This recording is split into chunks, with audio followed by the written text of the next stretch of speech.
प्रधानमंत्री नरेंद्र मोदी फ्रांस और अमेरिका दौरे से भारत लौट आए हैं और उनके आने के बाद अब दिल्ली में सरकार बनाने की हलचल तेज हो गई है।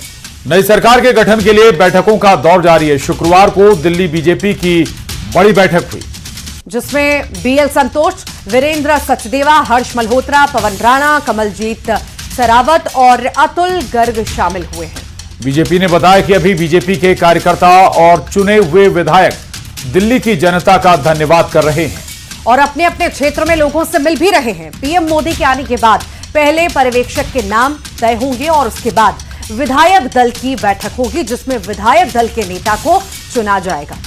यानी दिल्ली के सीएम चेहरे का ऐलान किया जाएगा। सूत्रों के हवाले से खबर है कि 17 या 18 फरवरी को विधायक दल की बैठक होगी।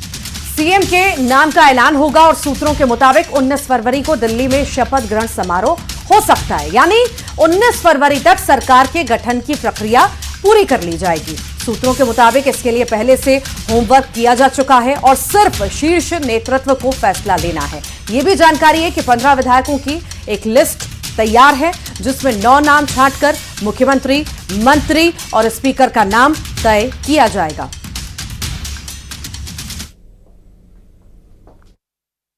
कोई ऐसा फेस प्रधानमंत्री जी का संगठन चुनेगा जो 20-25 साल तक चेहरा बने रहे और पार्टी की सेवा करते रहे और इस दिल्ली को एक राजधानी, अद्भुत राजधानी बनाए।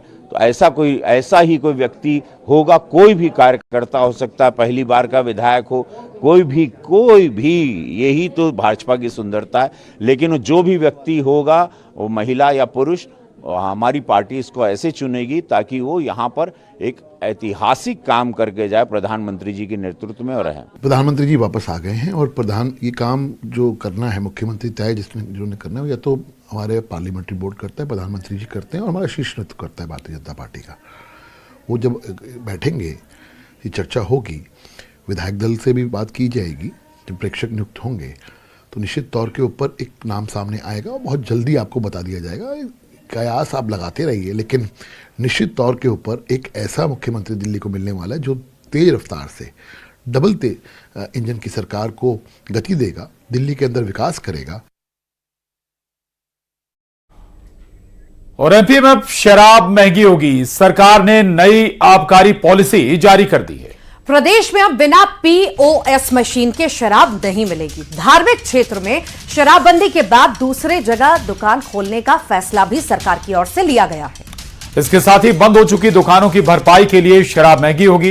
रेस्टोरेंट और बार में जगह बढ़ाने के लिए अतिरिक्त शुल्क लगेगा।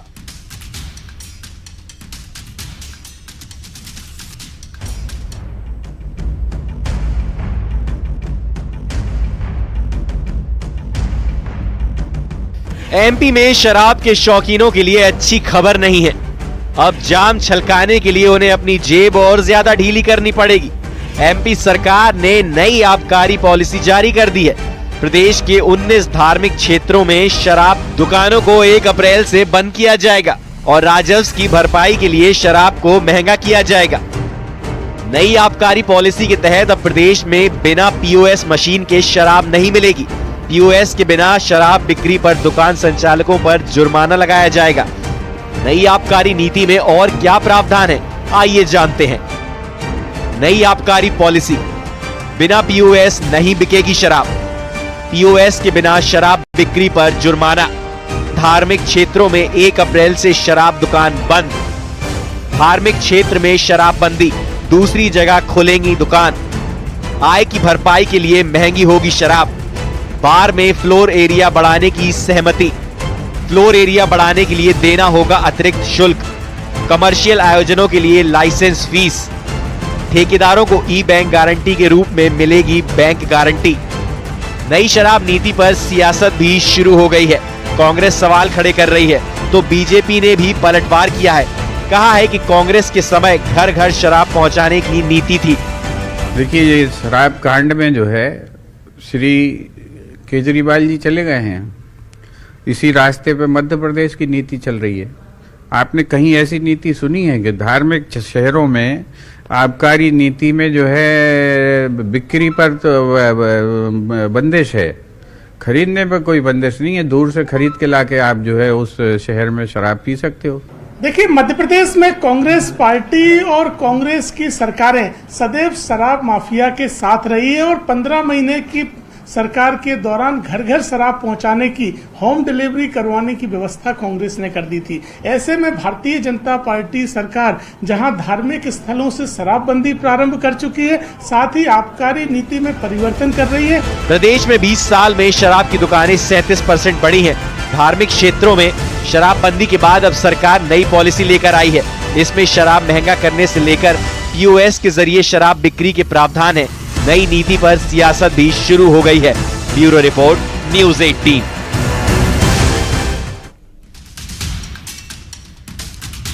सौरभ शर्मा पर सियासत अब तेज हो चुकी है। नेता प्रतिपक्ष उमंग सिंघार ने आज सौरभ मामले को लेकर प्रदेश सरकार पर बड़े आरोप लगाए। उन्होंने मामले में लीपापोती का आरोप लगाया और पूछा कि अब तक सौरभ का कॉल डिटेल क्यों नहीं आया। बीजेपी ने उमंग सिंघार के आरोप पर पलटवार भी किया है। जो उमंग सिंघार खुद कई आरोपों से घिरे हैं, वो दूसरों पर आरोप आखिर लगा कैसे रहे हैं। बीजेपी ने कांग्रेस को भ्रष्टाचार का पर्यायवाची तक बता दिया है।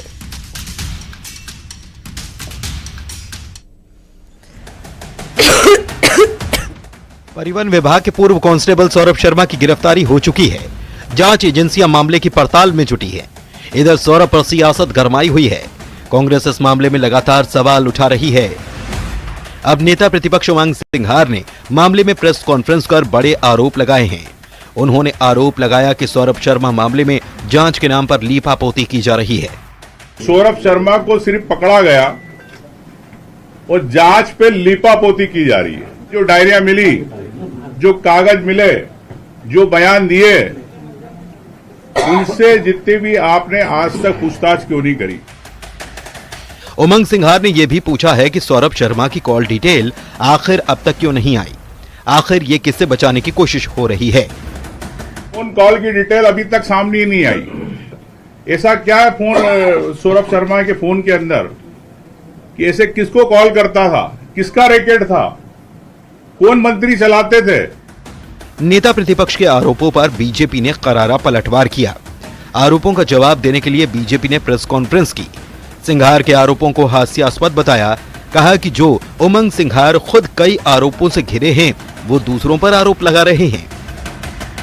मैं याद दिला दूं कि ये वही उमंग सिंघार हैं जो 15 महीने की कमलनाथ सरकार के दौरान अपने ही मंत्रालय में खरीद फरोख्त, ट्रांसफर, पोस्टिंग, ऐसे अनेकों मामलों में करोड़ों रुपए के भ्रष्टाचार के आरोपी। तो सौरभ पर सियासत जारी है। कांग्रेस सौरभ के बहाने सरकार पर निशाना साध रही है, तो बीजेपी कांग्रेस को भ्रष्टाचार का पर्यायवाची बता रही है। आरोप प्रत्यारोप का दौर जारी है। Bureau report, news 18।